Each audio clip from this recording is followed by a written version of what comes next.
Welcome to Dishing Up Nutrition. Today's show is brought to you by Nutritional Weight and Wellness. We're a company that specializes in life-changing nutrition education and counseling. In our show today, we're going to talk about a substance that many of you have a love-hate relationship with. In fact, you might wake up thinking about it, wondering when you're going to get your next fix. If you don't have any in your house, you might even find yourself driving to the nearest gas station or grocery store to replenish the supply. What is this addictive substance that Americans consume a half pound of every single day? All right, listeners, if you guessed sugar, you got it right. And if you do wake up thinking about sugar, fall asleep thinking about sugar, I just want you to know you're not alone. Dr. Robert Lustig, he's a pediatric doctor, and he wrote The Truth About Sugar. He states that sugar is as harmful and addictive as substances like cocaine or tobacco. He says that trying to give up a sugar addiction by using sheer willpower, it's similar to trying to not drink a glass of water when you're extremely thirsty. My co-host and I today will dive into the science and the biochemistry of why sugar is so addictive. We're going to also, of course, give you solutions, how you can break free, finally, once and for all, of your sugar addiction. So I will briefly introduce myself. My name is Cara Carper. I'm a licensed nutritionist, certified nutrition specialist. I have a master's in holistic health. Very pleased to be here today with Melanie Beasley. Mel is a registered and licensed dietitian. She sees clients at the local Egan office. And like our other dietitians, she does virtual appointments via Zoom. And she teaches classes. She's a busy gal. Great to see you, Mel. I think the world is busy right now. Thanks, Cara. This is fun. Always to see you in studio. Cara, sugar has a hold on so many of my clients. I hear about it every day. And sugar was not always so readily available to us. In fact, in the 1700s, the average sugar consumption in 1 year was a total of 4 pounds. 4 pounds of added sugar spread out over a whole year. If you calculate how much sugar that is in one day, listeners, it was only a little over a teaspoon per day. Well, picture putting a teaspoon of sugar in your coffee, and that's it. That's all the sugar that you get in the entire day. Yep, and then let's fast forward 100 years. We're in the 1800s now. The average American consumed 18 pounds of sugar in a year. So that was kind of a big leap. By the 1900s, that number increased to 90 pounds per year on average. Not much, but still, we have to look at those 90 pounds, and today we're averaging 160 pounds. So compared to then, we are really, really consuming sugar per year. All added sugars, and mostly in the form of table sugar and high fructose corn syrup.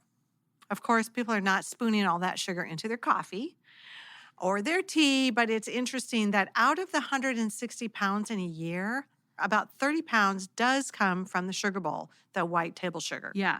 And that is actually kind of surprising. That 30 pounds out of the 160, that sounds like a lot coming from the sugar bowl. But most of it, the majority, is coming from food, from beverages. Some of the obvious ones, soda, candy, cupcakes, cookies, donuts, all the other treats and desserts. And we can't forget about the hidden sources, though. Sugar is in all kinds of things. For example, sweetened yogurt. Did you ever think about that? Yeah, and that's a health food, right? Right. We think like yogurt and granola, Yeah. Very high sugar.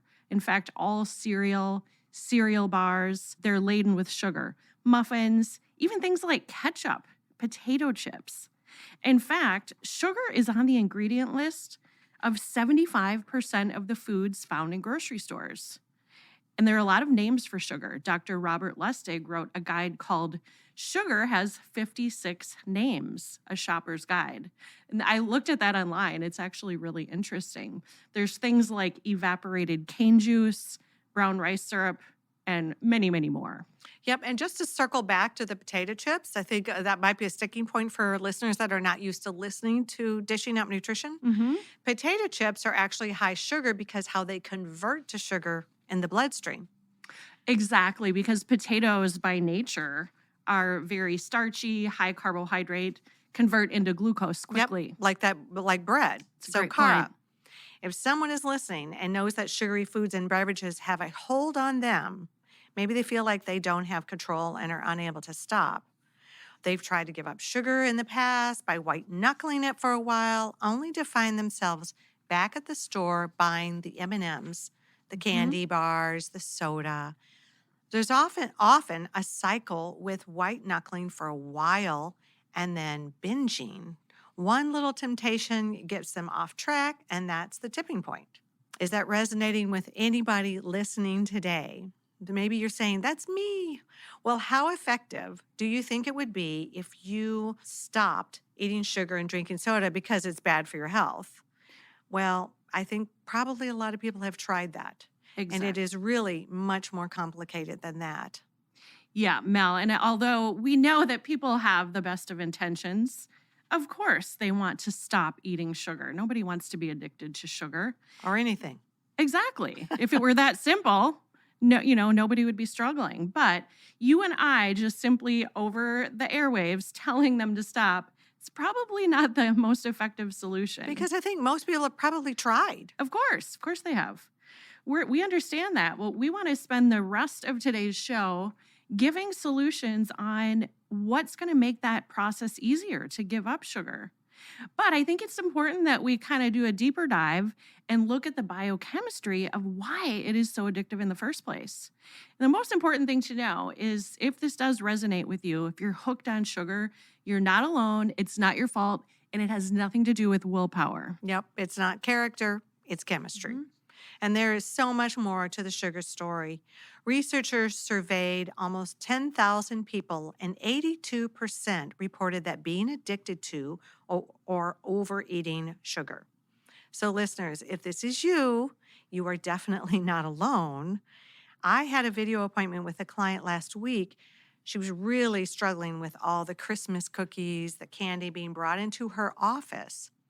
Coworkers leave them in the break room, and they were just calling her name all day long. So she was doing great for a while, and she was eating real foods, but the pull was really too strong, and she got back in the habit. I think she had a bad day and said, I deserve a couple cookies. And I asked her, when you eat the cookies in the break room, how does that affect your body? How does that affect your mind? What would it take to let go of your relationship with sugar? And she told me, I felt physically ill for 2 weeks. You know what got me started? I kept forgetting to bring a healthy snack. Okay. So that was a great question to ask her Mm-hmm. because she had to reflect on that. Yeah, but these are all, listeners, these are questions you have to ask yourself in order to problem solve the issue instead of doing like we were talking, just power through and not have it. White knuckle, exactly. Because that usually that doesn't end up lasting very long. So, Mel, it sounds like what you're saying is that paying attention to the mental effects of sugar, the physical effects of sugar, it's really important. Problem solving. Why did this happen in the first place? So just getting in touch with that. And it sounds like also what you're saying is that people need to find their personal reason to stop eating sugar. Good, that's great. They need to find those 1 or 2 really important reasons why life would be better on the other side of the sugar addiction. I think a lot of people inherently know that they don't want to be addicted to sugar. It frustrates them. And that's what you said is exactly right, Cara. It turns out she was experiencing some short-term benefits, right? If she was feeling an energy slump in the afternoon, those Christmas cookies would instantly perk up her mood and energy in the short term. It gave her almost a sugar rush or a high. But when she really thought about it, the after effects were the opposite. Within an hour of eating the cookies, she was even more fatigued and feeling depressed, and then ashamed at giving in to her cravings. She felt defeated, like the Christmas cookies had control over her and she had lost control. And when we dig even deeper, It turns out that she would be bloating, really loose stools, a poor night's sleep, and would wake up the next morning and her hands would hurt, making it hard for her to use her computer at work. So all these negative symptoms occurred after indulging in the break room Christmas cookies. And as we worked together, we had some solutions, and we'll talk about that after break. You're listening to Dishing Up Nutrition. For those listening to our live show, today is December 31st, New Year's Eve. That means tomorrow's the start of an entirely new year, 2023. For many people, this is an ideal time to start fresh. Start with a clean slate when it comes to creating new, healthier habits. Decreasing sugar intake, maybe even cutting out sugar, is typically at the top of the list. Eating healthier and losing weight are also in the top 5 New Year's resolution goals. At Nutritional Weight and Wellness, we have a lot of resources to support you. I really love that we have online classes as one of our resources. It's a very flexible way to get this life-changing nutrition information. It's only $25. So Mel's going to share more about that right after break. Welcome back to Dishing Up Nutrition. I'm Melanie Beasley, licensed dietitian, here with Cara Carper, a licensed nutritionist. And we have several educational online classes, and one is called Breaking the Sugar Habit. The instructors will go over how to curb your sugar cravings with balanced eating and supplements to support intestinal and brain health. And you'll learn how breaking the sugar habit can prevent serious health complications in the future. For $25, you can watch the class at your convenience, and you have 4 months to access the content. Plus, you get 10% off any supplements as a one-time offer just for registering for the class. You can go to weightandwellness.com for more information and to register. If you prefer to talk to a live person, call our office at 651-699-3438. They can walk you through the process and answer any questions you have. Yep, they're great. And before we went to break, I was telling you about a client of mine and how she indulged in some office treats that were being brought in. And the effect that she was having was her hands were hurting, her body was hurting, her stools became very loose, her sleep was disruptive. I think she even was having some hot flashing. It was making it difficult to work. And all of these negative symptoms occurred after indulging in too much sugar. And as we worked together, I wanted her to recognize how her body responded to the sugar. Then she could make an informed decision about her food choices. So that's a lot of negative effects from indulging in Christmas cookies. I think a lot of people can relate to all of those things. And I think there's a lot of people that just go through life thinking, well, this is just how my body feels. Yeah. But it's not until you do that little experiment of removing and then sometimes adding it back to say, oh, wow, I really did feel lousy. Yeah, exactly. Well, Mel, what ended up being your client's, let's call it her why, basically her main reason for being open to stopping the Christmas cookie habit or any sugar for that matter? Well, I think, like all of us, she wanted to feel good, but ultimately we talked about her family history, and her father had passed when he was in his 70s due to complications from type 2 diabetes. And that was really scary for her because she knew there's a small genetic component to type 2 diabetes. But I told her 90% of her health is actually in her control based on food choices and lifestyle habits. And we talked about how her fasting blood sugars had been creeping up towards 100, and the doctors were telling her she was headed for prediabetes. She certainly wanted to make some changes. That was just not a portion she wanted. Yeah, I can totally understand that. That's really powerful. So her main why was to avoid prediabetes or even type 2 diabetes down the road. Exactly. But it sounds like breaking free of sugar would also provide other benefits. Better night's sleep, fewer hot flashes and night sweats, less pain in her hands, fewer trips to the bathroom. So the interesting thing about the poor night's sleep aspect is that a poor night's sleep actually interferes with the hormone that tells us we're full and satisfied. And on the flip side, the hormone that makes us feel more hungry and have cravings is increased from a poor night's sleep. Not a situation we want, right? No. When we're trying to battle cravings. Research done at the Sleep Center in Chicago found that when study participants slept less than 6 hours, the very next day, they ate an average of 25% more calories. 25% more. Yeah. Wow. Yeah. And I think, I can't remember the exact breakdown, but I think half of them were more of sugary Yeah, I think of it's the calories. you crave carbs and sugar. Exactly. And lack of sleep creates more sugar cravings. So for your client, I mean, that was kind of a vicious cycle, right? Really, really. And like we said, it's chemistry. If we get the chemistry breaking up that vicious cycle, you feel like, oh, finally, I'm in control of the food and the food's not in control of me. And if you're listening and this is you saying, hey, this sounds like me, and you feel that sugar is controlling your life and has a hold on you, think about what your main reason is to break free from that hold. I mean, that is very powerful if you put that before you. How about grabbing a piece of paper and a pen? You can write down your reason, write down your why, put it where you can see it. I have clients take a picture of it with their cell phone and put it as their screensaver. How many times do we check our cell phones a day? And then they put it before them that they don't forget, this is my why. Yeah. Yeah, people need that reminder all day long, right? We forget. We get frustrated. We're busy. Mm-hmm. Those visual reminders are so powerful. You have to be able to see this dozens of times per day. And most of us have our cell phones with us a good portion of the day, Cara. So I think that really works. Yeah. And after our listeners, so hopefully everybody wrote down their why, what would be a good next step for our listeners? Well, as a registered dietitian, I like to have my clients focus on what they can do and what they can eat.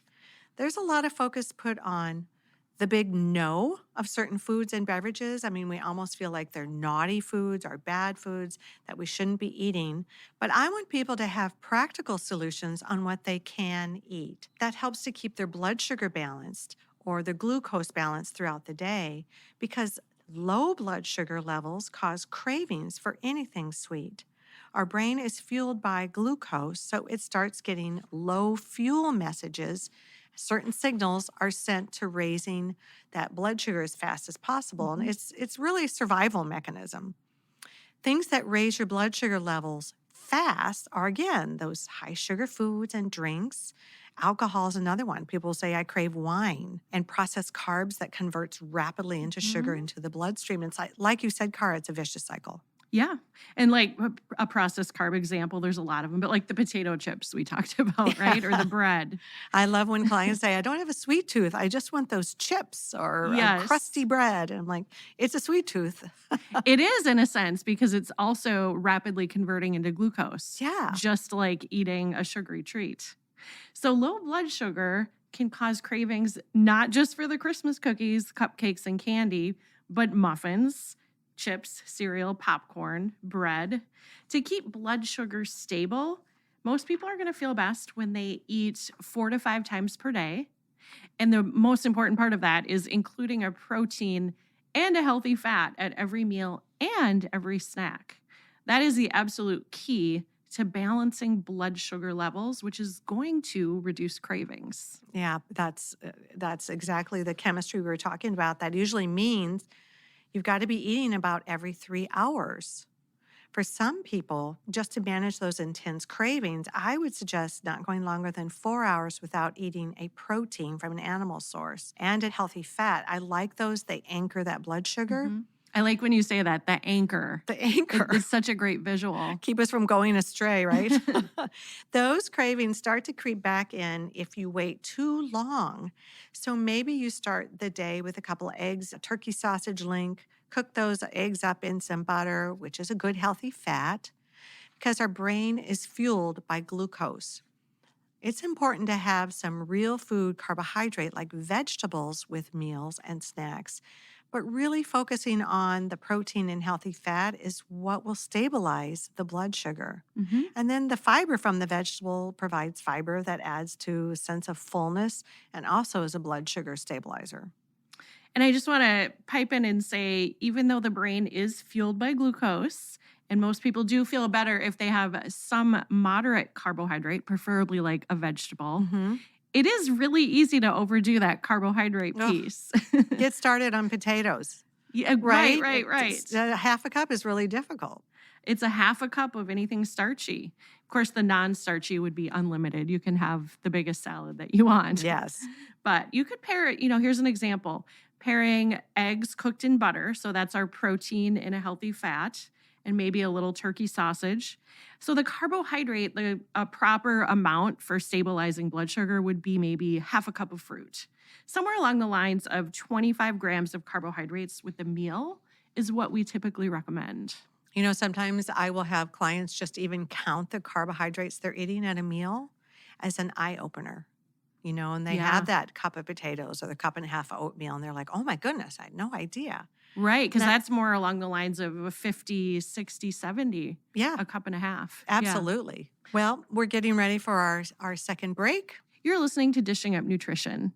We've been offering our Nutrition for Weight Loss program for many years and are excited that a continuation to the series was launched a couple months ago. Our owner, Dar, created this edition that's designed to provide graduates with continued education and support. It's so that the graduates are able to take their goals to the next level. The classes are titled Ongoing Support and Education. So we're going to give more details on that after break. Welcome back. You're listening to Dishing Up Nutrition. Recently, we launched our Ongoing Support and Education class series for graduates of Nutrition for Weight Loss. Cara and I, alongside several other knowledgeable dietitians and nutritionists and educators, taught 8 weeks of mind-shifting, behavior-changing classes. I loved these classes. The ladies really support each other through the classes. It was fun, and Cara and I can both speak that we truly both enjoyed this experience. We invite you to sign up for the next session, which starts the week of January 9th, and you can call us at 651-699-3438. You can get your questions answered and walk you through the process of how to sign up for that class. Yeah, and there are a lot of options for signing up. I know there are in-person ongoing support and education classes at our offices. There's also a couple that will be offered via Zoom and basically Monday through Thursday. Yeah, at great. 6:30 p.m. Central. So it's going to be really exciting. It's a really fun class to teach. Well, before we went to break, we were talking about how to anchor your blood sugar. And, my favorite is, which really helps with cravings, really helps you anchor your blood sugar so that you don't have those cravings, is 3 to 4 ounces of animal protein with meals, a tablespoon of healthy fat. This is the formula. This is the magic for balancing your blood sugar to prevent those cravings. So by eating 4 to 5 times per day, for some folks, it might even need to be 6 times per day. I know people that feel better when they're eating 3 meals and 3 balanced snacks. So it's that formula that you said that will greatly reduce sugar cravings. Yeah. So again, the sugar cravings are not coming from, like you said, poor character. They're not coming from a lack of willpower. They're biochemical. And Mel, I know you want to share specifics as to how and why protein, that animal protein, is so important for someone that feels they're addicted to sugar. Yeah, at each meal and snack. So when you're eating, those should always be included, because I like to explain the nerdy science behind it. And it's truly, for me, it's fascinating. So let's just back up to what's going on biochemically with someone who eats sugar or drinks sugary beverage. Sugar actually lights up and stimulates the addictive centers of the brain, which is also known as the pleasure and reward center. Enough said right there. If you're someone who can't stop with just one, and that's me, you can't stop with one cookie, you can't stop with one brownie. A Girl Scout cookie leads to the whole sleeve. It feels like you don't have control once you get going. Well, that comes from dopamine that is released when we eat the first one. Dopamine is one of our key neurotransmitters. It is a happy, feel-good chemical. Dopamine plays a large role in many body functions, including pleasure, reward, and motivation. When my client ate her first couple of Christmas cookies in the break room, she felt pretty good, briefly. And that's what she was experiencing, was that short-term high or that bump of dopamine being released. Well, when she experienced a drop in dopamine, her mood and her energy and focus dropped to a lower level than it was before she ate the cookie. Because that type of dopamine hit from sugar is really short lived. So, of course, she felt terrible and wanted to feel good again. So, back Mhm. she trucked to the break room for that third or fourth cookie. And that created another short term dopamine rush. So, it felt a little better. And there begins that vicious cycle that we find ourselves in when we get started. I personally can't get started. I don't know about you, Cara, but I am not, I can just have a bite. Yeah, yeah. I mean, I do so much better when my blood sugar is balanced. When I'm eating those regular balanced meals, getting the animal protein, the healthy fat, not too much carbohydrate, I naturally don't have the pull. Hmm. It's really low blood sugar for me that does it every time. And then it's like, I can't stop, like you said. Oh, you're my people. I am definitely your people. I get it. The short term rush of dopamine feels so good. Our bodies naturally chase to get that pleasurable reward feeling again.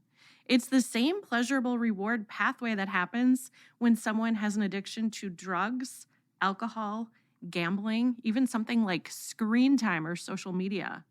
Have you ever, if someone's listening and you're on social media, have you ever posted something and then you get a notification that you had a like or a heart or maybe a view on Instagram? It's just a slight bit of pleasure. That is that dopamine. So if your phone is dinging with notifications and you notice, oh, I have 100 likes, that is the same pleasurable reward pathway that's activated when we consume sugar. Yes, and I know they've done experiments with mice where they would tap a bell and then get a treat. Hmm. Tap a bell and get sugar. And it got to where, it pretty much sounded like an alarm system. Oh, they were just tapping So away. addicted. Yeah. And they've also done research where they gave mice two different pathways, and one led to cocaine and one led to sugar. And the mice actually preferred, once they realized what was at each one, they preferred the sugar. Wow. Isn't that There's that amazing? dopamine, even in animal studies. So over time, it takes more and more of the thing that gives us pleasure and reward. And after years of eating sugar or drinking alcohol or gambling or being glued to the screen, the dopamine receptors have been blunted, and it takes more and more just to even feel normal, let alone feel pleasure. This is where the addiction comes in. In circles of chemical addiction, it's termed chasing the dragon. Oh, yes, I have heard that term Have you heard before. that term? Yeah. And we started talking about the importance of protein. I know our conversation took a really interesting turn, and we started diving into how dopamine affects the pleasure and the reward centers of the brain. But I want to just circle back and tie in what specifically about protein will help this Yeah, protein to cycle. the rescue Yeah. here.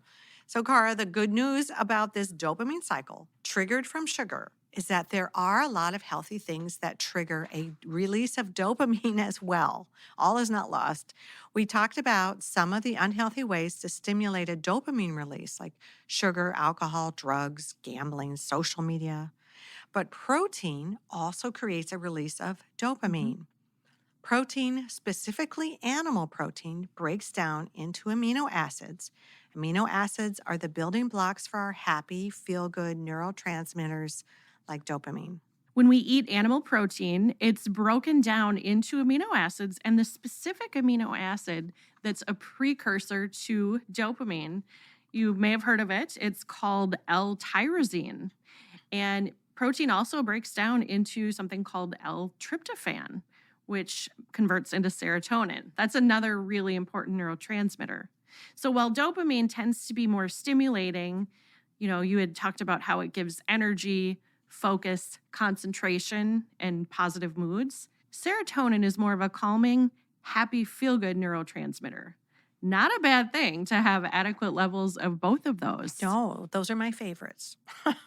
If you want to break free from your sugar addiction, listeners, it's important to eat animal protein several times a day. Ideally, 4 to 5 times per day, like we mentioned, 3 to 4 ounces with meals, and that's cooked weight. 1 to 2 ounces with snacks. Some people just feel better even when they eat more. And sometimes I'll start a client out eating a lot more protein than that to get those neurotransmitters a boost.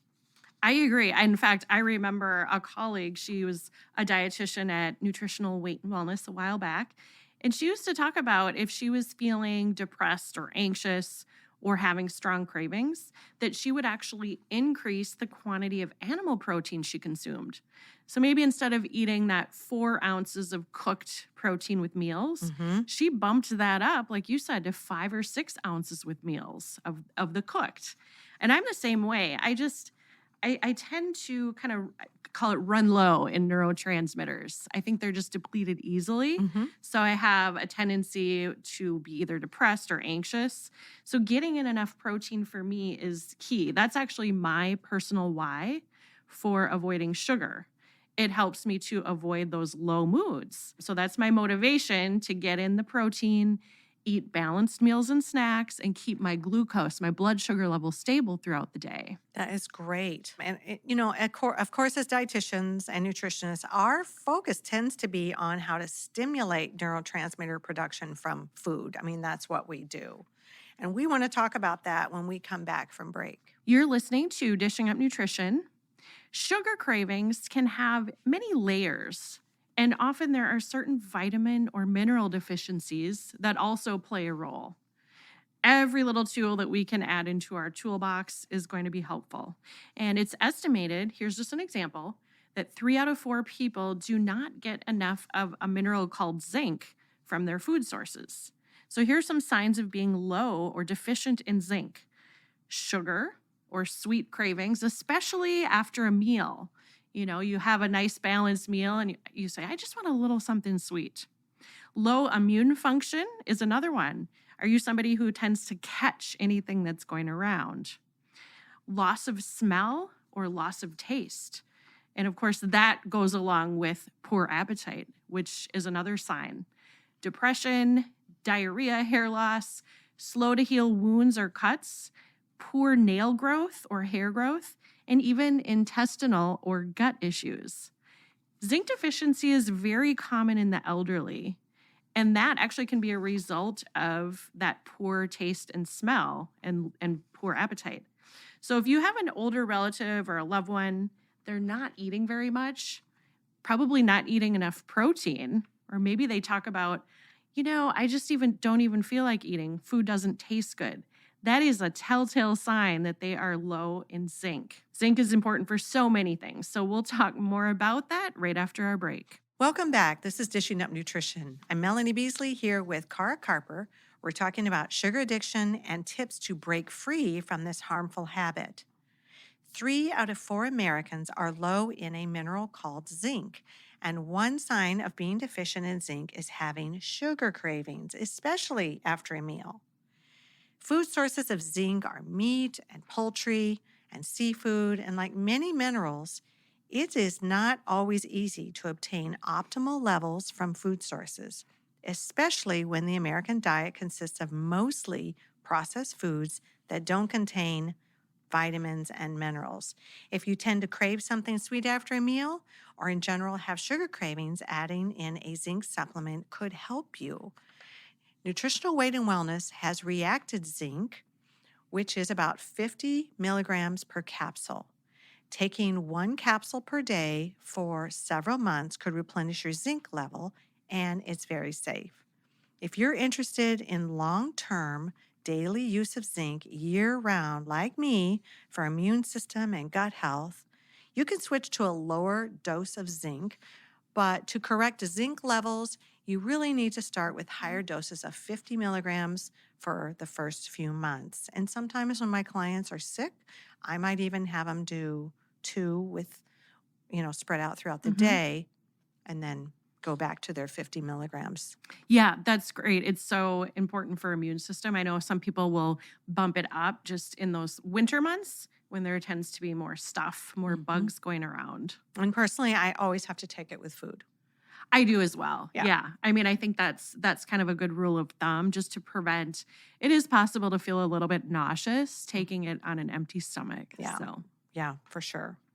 Yeah. So before break, we've talked a lot about the dopamine, which is, that pleasure reward pathway. And there's negative dopamine triggers like sugar, alcohol, gambling, things like that. But there's also positive dopamine triggers. And we know animal protein is a huge one that really helps to naturally increase dopamine levels. And I think that's like when people exercise.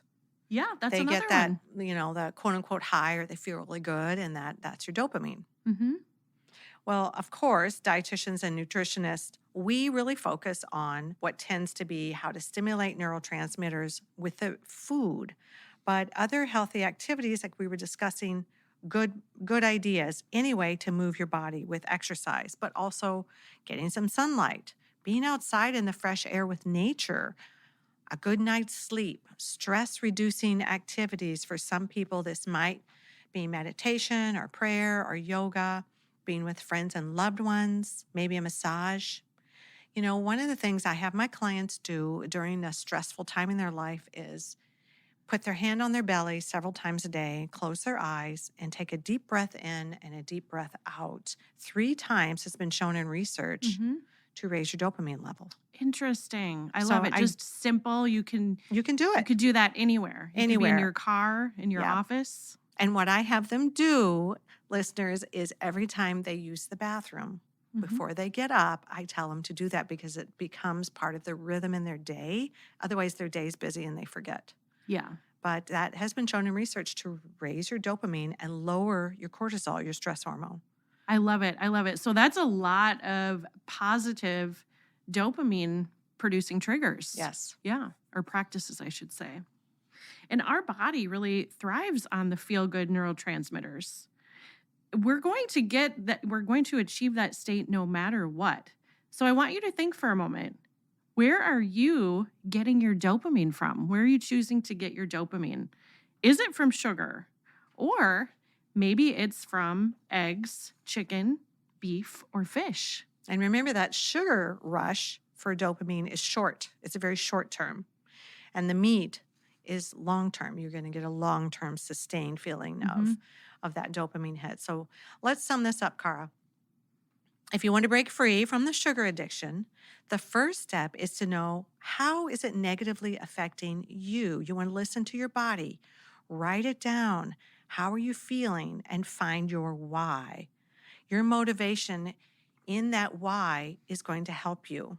So write it down, take a screenshot with your phone like we talked about, maybe sticky notes you place around the house. But that might help you all day long, and this will be your reminder that how you feel matters and your quality of life. So the client example that you gave earlier during the show, her why was that her father, did he have prediabetes or diabetes? Diabetes. And she watched all the side effects. Yeah. And so she was kind of headed towards prediabetes. I think you said her glucose was getting up a little bit too close to 100. Yeah. So she found her why in that situation. And I shared what mine is that I really want stable moods. And so I eat animal protein and balanced healthy fats and meals and snacks all throughout the day for my moods. So including animal protein 4 to 5 times per day is a natural way to achieve optimal dopamine levels. Yeah. And keep your blood sugar levels balanced all day long by eating every 3 to 4 hours and including that protein, that healthy fat, lots and lots of vegetables, maybe a small amount of fruit or starchy carb.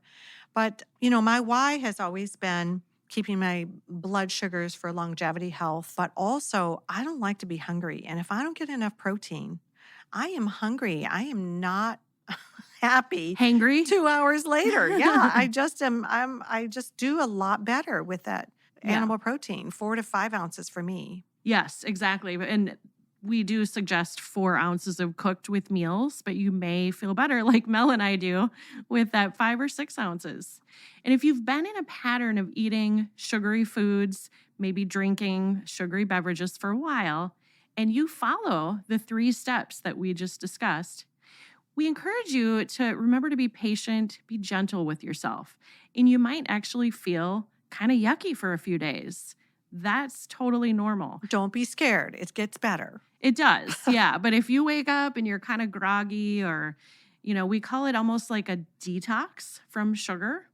So don't throw in the towel because you're going to break free and get through on the other side. I remember a client telling me when she was detoxing from sugar, she said, I felt like the first week my body was at war with itself. And then Hmm. she said, all of a sudden, I broke free, had this clarity. She said, I felt like standing in the streets and yelling because I felt so good. And that's what we want for you listeners. During that sugar detox phase, you want to also be sure you're drinking lots of water. A minimum of 8-ounce glasses of filtered water per day is better. I like to say take half your body weight, Yeah. divide it in half. That's the minimum amount of filtered water you should be drinking because our bodies also confuse dehydration with a sweet tooth. So water, water, water. That's key. Yeah. Always key. It really is. And everybody knows that, but it's especially important when your body is trying to get rid of toxins of any kind. And keeping track of that water, Cara, I think is so important. So get a water bottle you love. You like the way it fits in your car. You like the way it washes up. Put the number of rubber bands at the top that you need to fill your water bottle to get the amount of ounces you need. And every time you fill it up, roll a rubber band down. Mhm. See how much you're actually really getting in. Yeah, and I like to have several water bottles because sometimes I forget. So one at the office, I have one in my car. Of course, in the winter, I don't want it frozen, but you get the idea. I'm Yeah. always just carrying water with me. Yes. When I was holiday shopping this year at a mall, I always had a water in my bag. Oh, wow. You haul it around while you're shopping. I I'm do. so I impressed. do. And so I like that equation that you said. 8-ounce glasses is good, but even better, like if you weigh 160 pounds as an example, you want to be striving for about 80 ounces of water. Yes. And if you sweat or you talk all day, you burn through water. So more is key. And make sleep and rest a priority. You might feel fatigued at first during this sugar detox. I always think it's important to not plan too many things. Certainly not a lot of social plans, right? Revolved around eating or drinking. Especially if it's sugar.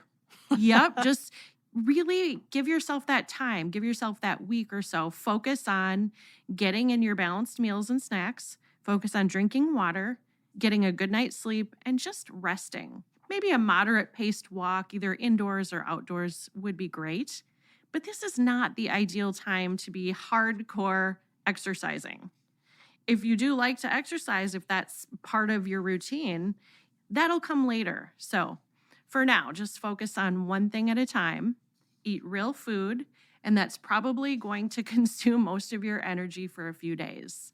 That's okay. You'll turn a corner and start feeling better. You know, Cara, I sometimes recommend that my clients add in a supplement for extra neurotransmitter support. It helps them break free of the sugar habit or the wine habit. It's called Crave Control. I love this formula. It has a nice combination of all those neurotransmitter boosting chemicals that we need, like L-tryptophan we talked about, L-tyrosine, a few others. It also has some key vitamins and minerals that also help support neurotransmitter production. For some people, this added support is just what they need. My daughter actually uses it for those sugar cravings when she's premenstrual. So when she has PMS, she uses Crave Control, helps her mood. But yeah, I really like that. It's very supportive, especially for someone that is trying to break free from sugar addiction. Yeah. And we really hope that you've gotten some great ideas about how to break free from a sugar addiction, how to take care of yourself, and like Cara said, find your why so that you can move forward and be healthier, happier, and free from the food being the boss of you. And our goal at Nutritional Weight and Wellness is to help each and every person experience better health through eating real food. And it's a simple, but it's a powerful message. Eating real food is life-changing. So thank you all for listening, and we hope you have a wonderful day.